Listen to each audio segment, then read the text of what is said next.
नमस्कार साथी हो, म भिसी धमला। अहिले 2:30 समाचार सुन्नु होला। अहिले यो समाचारमा के छ भने सहर बजारमा हेर्यो भने कान्दै कान्दा छ।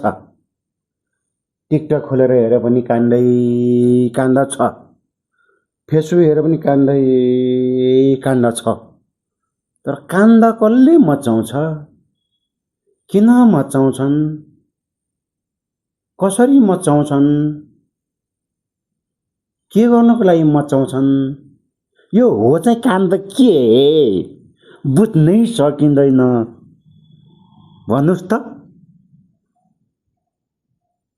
अस्तितिर फेसबुक टिकटक खोलेर सर हेर्दाखेरि बुढोको अचारमा कानको झुम्का पर्यो मलाई,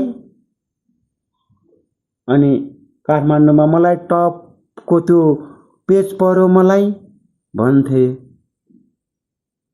अहिले फेरि ट्याक्क टिकटक खोल्यो,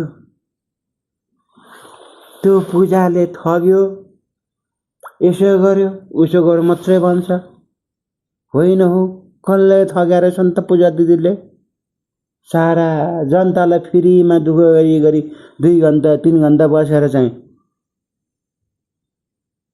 आइडी बनाएर भलो गर्नु आहा। त्यो कहाँको जोइ टुङ्ग्री आएर ठग्यो। यसले क्राइम गर्यो, तेरीमा ठग भन्छ। तेरीमा सरी